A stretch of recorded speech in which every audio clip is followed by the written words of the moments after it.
Salut tout le monde, c'est Isma, j'espère que vous allez bien. On se retrouve aujourd'hui pour une nouvelle vidéo. Juste avant le sommaire, j'ai un peu la voix qui déraille. Bon, on oublie, c'est pas grave, voilà, c'est le petit point. Donc du coup, pour le sommaire de la vidéo, les gars, on parlera dans un premier temps, et ce sera le truc majeur de la vidéo, de la conférence de presse de notre cher propriétaire John Textor, qui était mercredi soir aux alentours de 18h, je crois. Donc une grosse conférence de presse sur beaucoup de points extra footballistiques, genre pas dans le jeu, mais extra jeu. Donc il y a pas mal de choses à dire à ce sujet-là, assez intéressantes.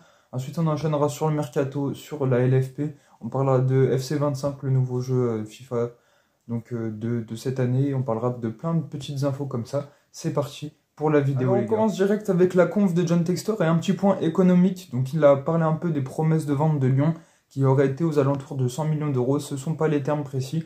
En gros, c'est ce qui correspondrait à un déficit de ce mercato aux alentours de 80 millions d'euros. Donc, il aurait fallu qu'à la fin du mercato, on soit à moins 80 millions d'euros, si j'ai bien compris, ce qui est quand même assez particulier. Être à moins 80 millions d'euros sur un seul mercato, ça rajoute beaucoup de dettes au club, mais ça, on verra. Et on serait en réalité aux alentours de moins 110, il y a 30 millions d'euros à combler, et il paraîtrait que John Textor va remettre du cash, enfin c'est ce qu'il nous a dit, il va remettre du cash dans l'Olympique Lyonnais, il va essayer d'effacer ses dettes, déjà dans un premier temps de venir au moins 80 millions d'euros, puis ensuite redescendre encore un petit peu, pour effacer quelques problèmes financiers qu'on a en tout cas.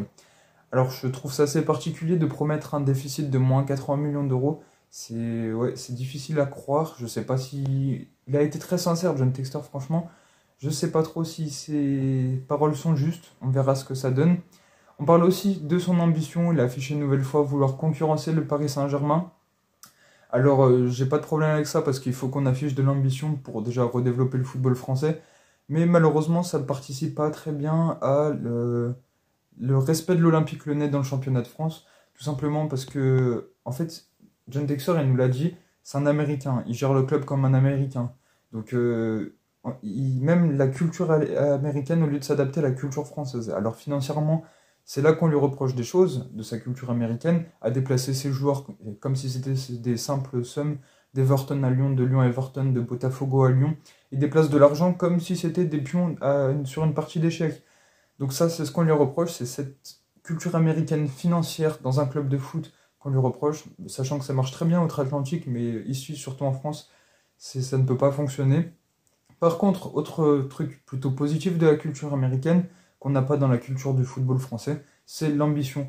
Textor a affiché plusieurs fois, donc comme je l'ai dit il y a quelques secondes, vouloir concurrencer le Paris Saint-Germain. En France, personne ne dit ça, parce qu'on sait très bien que Paris gagne tous les ans. Personne, aucun président, presque aucun coach ne s'aligne en disant on vise la première place, on va battre le PSG. C'est ce qui fait notamment que notre football est peu développé au niveau européen. On n'a pas la volonté, limite, de se donner les moyens pour aller titiller les plus gros à l'échelle du championnat pour presque tous nos clubs et à l'échelle européenne pour presque tous les clubs européens, encore une fois, mis à part le PSG. Donc ce manque de culture, c'est assez dommage, mais ça, on ne peut pas lui reprocher à Textor, il faut qu'il mette de l'ambition dans le club. On espère tous, Lyonnais, pouvoir rivaliser avec le PSG, même si ce sera très compliqué, et que pour le moment, les autres supporters, les autres clubs nous trouvent ridicules en disant ça, alors qu'au fond de nous, on a tous envie que ça marche, évidemment, et on espère se donner les moyens d'y réussir. C'était le petit point de culture américaine de la conf de Textor, en tout cas. Ensuite, on enchaîne avec un gros point mercato que nous a annoncé Textor. Donc dans un premier temps, Lovren devrait s'en aller, si c'est pas déjà officiel au moment où je sors la vidéo, parce que quand je tourne, c'est pas le cas, mais peut-être qu'après ce sera le cas. Il va s'envoler en Grèce du côté de Thessalonique pour jouer donc au PAOK Salonique, sans indemnité de transfert. Ils vont lui proposer un contrat de 2 ans. Donc ça, c'est bien pour lui, il sera content, ça va libérer de la place, de la masse salariale. Sans indemnité de transfert, même Lyon va devoir payer une partie du salaire de Dejan Lovren de sa dernière année pour qu'il puisse signer le contrat en Grèce. Alors le mercato grec est fini depuis vendredi, et du coup, on a obtenu quand même une dérogation pour ce transfert, ça fait plutôt plaisir. On se débarrasse d'un membre du Loft et aussi d'une grosse masse salariale, même si on va devoir payer un petit peu pour le libérer. Donc ça, c'est un peu dommage. Autre point mercato, plutôt dans le sens des arrivées, cette fois-ci, c'est Ryan Cherki qui va prolonger. John Textor l'a dit, Cherki va rester entre Renaissance, Cherki va prolonger. Il a déjà de la tête à la saison, au projet lyonnais, et ça fait plaisir. Donc on espère que son potentiel sera cette fois-ci encore plus que les ans passés mises à l'œuvre pour qu'il fasse une bonne saison. On espère que ce sera la meilleure saison qu'il fera et qu'il arrivera à s'affirmer cette fois-ci entièrement à l'Olympique Lyonnais et qu'il nous montre vraiment son talent. Dernière info mercato, c'est toujours dans le sens des arrivées. Il a confirmé l'arrivée cet hiver de Thiago Almada. Enfin, très sûrement son arrivée, parce qu'il pourrait avoir des problèmes physiques, on ne sait jamais ce qui peut se passer, mais il pourrait aussi avoir des problèmes de la DNCG. Ça, il l'a pas dit, mais avec le déficit qu'on a, si c'est pas très corrigé, si chaque mercato on berne la DNCG, ils vont pas être contents. Déjà le mercato d'avant, je pense pas qu'ils ont apprécié toutes les magouilles qu'on a faites avec Noama par exemple. Donc on va voir ce que ça donne, mais s'il n'y a pas de DNCG, s'il n'y a pas de problème physique, Almada sera lyonnais et ça c'est très bien. Maintenant, info investissement qu'il a aussi dit, John Textor souhaite donc acheter Everton, ça on le sait tous, on l'a dit il y a quelques temps, et on le répète et ça va sûrement se faire malheureusement. Mais en tout cas, ce serait un investissement à son nom, ce ne serait pas un investissement dans la société d'Eagle. Donc Everton ne ferait pas partie de la galaxie Eagle Football à proprement parler. Même si officieusement, on se doute que les relations entre clubs de Eagle Football et Everton vont s'améliorer comme c'est le cas entre ce qui s'est passé ce mercato avec le prêt de Mangala par exemple. Donc on va voir ce que ça donne, il y a eu beaucoup d'offres d'Everton à Lyon.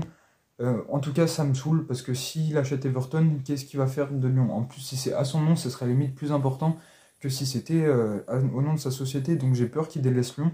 Et encore une fois, la multipropriété est un vrai calvaire du foot, on en fera sûrement une vidéo spéciale, enfin une partie de vidéo spéciale quand on aura plus le temps. Voilà pour la conférence de John Textor. Maintenant on va parler à plein de choses, notamment Lyon-Lens, la LFP, FC25, d'autres petites infos. C'est parti pour le reste de la vidéo. On enchaîne donc directement avec le mercato les gars. Une seule petite info, déjà les rumeurs reprennent, on en avait déjà parlé juste après l'Euro, c'est Denis Mann, donc l'ailier roumain de 26 ans qui évolue à Parme en Italie, pourrait rejoindre l'Olympique Lyonnais. Son profil nous intéresse toujours. Il a fait un très gros Euro avec la Roumanie. Il est maintenant au prime de sa carrière, on va dire. Donc ce serait plutôt une bonne opportunité à voir le prix qu'il veut le mettre. Il est évalué à 10 millions d'euros sur Transfer Market. Pourquoi pas s'il y a départ d'ailier dans les prochains mercatos. Voilà, c'est une petite rumeur, je la note et voilà. On enchaîne avec FC25, donc les principales notes sont sorties, le top principal du coup des notes de la Ligue 1 est sorti avec beaucoup de joueurs du PSG sans surprise, avec deux Lyonnais dans ce top 25, Alexandre Lacazette qui a une note de 82, c'est le premier qui n'est pas un joueur du PSG dans ce classement, puis ensuite Wilfried Zaha à 80 général. Pour le reste des notes, je n'ai pas encore vu à quoi ça correspondait, on en parlera la semaine prochaine ou la semaine d'après, en fonction de quand ça sortira pour la note des principaux joueurs de l'Olympique Lyonnais.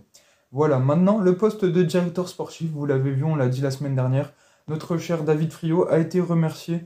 Malheureusement, il fait les frais d'une mauvaise entente avec John Textor qui souhaite malheureusement tout contrôler au niveau du mercato. On a vu ça une nouvelle fois cet été. Donc il a qualifié son licenciement pendant la conférence de presse par le fait que en fait, Friot c'était un homme de moment, comme l'était Pierre Sage au début de sa mission d'intérim, on va dire. Genre il était là juste pour faire un gros mercato cet hiver. Et après, il voulait ouvrir d'autres réseaux pour le prochain mercato. Donc c'est pour ça qu'il aurait licencié David Friot. J'ai dit que c'était un peu dommage parce que je voulais lui laisser le temps. Il a fait de belles choses, surtout cet hiver. Il a fait aussi de belles choses cet été. Il y avait franchement des recrues très encourageantes.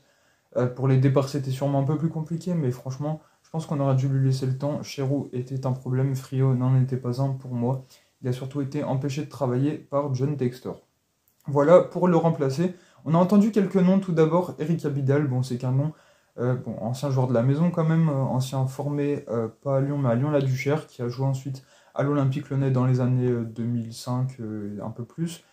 Donc malheureusement, je ne pense pas que ce sera Eric Abidal, même si c'est pas un mec qui a trop d'expérience. Ça aurait fait plaisir de revoir quelqu'un de la maison. Mais bon, on peut trouver sûrement mieux à ce poste-là, parce que notre cher Eric Abidal n'est plus... Enfin, c'est comme beaucoup de joueurs qui se reconvertissent dans l'administratif du football. Ça peut être bien, mais c'est pas fou, contrairement à des vrais expérimentés. Et je pense à Michel Gerlinger, directeur du football à Eagle Football, donc de notre galaxie, de notre copropriété, multipropriété justement de l'Olympique Lyonnais. Pour le moment, il gère le foot dans tous les clubs, mais Michel Gerlinger pourrait être recentré en tant que directeur sportif de l'Olympique Lyonnais. Il était directeur du football au Bayern avant. Ça lui allait bien, il a fait des exploits avec le Bayern, évidemment, les titres qui s'enchaînaient. Et moi, je serais plutôt pour voir Gerlinger en tant que directeur sportif à Lyon, parce qu'il a un très gros réseau, il a l'expérience, il a le prestige, la rigueur, il a tout pour faire un très bon directeur sportif. Donc je pense que ce serait parfait pour lui. À vous de me dire ce que vous en pensez en commentaire. Dernière info, on parle de la LFP. Vous avez sûrement suivi ça avec attention. Vincent Labrune a été réélu sans grande surprise face à Cyril Linette. Il l'a écrasé à plus de 80%, je crois, c'était vraiment fou. Donc voilà, c'est ce qui s'est malheureusement passé lors de l'élection de la LFP, qui n'est pas beaucoup démocratique, on va pas se mentir, avec les arrangements pour voir si ton candidat a été accepté par ta famille de foot, mais si toi tu n'as pas accepté mon candidat, on n'acceptera pas ton candidat, donc il n'y a personne qui va affronter notre cher Vincent Labrune. Donc heureusement que la ministre des Sports s'en est mêlée pour au moins donner un nom, pour au moins trouver un candidat à Vincent Labrune, qui a très mal géré le football français ces derniers temps. On pense au Droit TV qui a fait tuer Montpellier, qui n'a pas pu recruter, qui va sûrement être relégué la saison prochaine. Nantes qui galère un petit peu aussi. Enfin, il y a plein de clubs sous ce format-là, des Droits TV, qui ont leur économie à cause des Droits TV, qui vont crouler. Et malheureusement, ça va être le cas de plus en plus de clubs français, depuis surtout que Vincent Labrune a été réélu, qui est une des belles conneries de notre football français, qui va sûrement détruire à petit feu. On voit d'ailleurs que Beansport ne verse pas l'argent, que DAZN essaye de rattraper ses conneries d'un abonnement trop cher en passant un abonnement à 19,99 €. C'est assez compliqué, on va voir comment ça gère dans les prochains délais, mais moi je vous annonce que le football français ne va pas s'améliorer tant que Labrune sera là. Voilà, c'est comme ça que je conclue la vidéo. Dites-moi ce que vous... Pardon. Ce que vous pensez de tout ça en commentaire, j'y lirai et je répondrai à ça avec attention. On se laisse donc sur une phrase de Barthusa, mais avant tout, j'espère que vous avez kiffé la vidéo, que vous l'avez liké, que vous êtes abonné. Et du coup, les gars, l'Olympique Lyonnais est une formidable raison d'être heureux. Salut l'équipe, ciao ciao.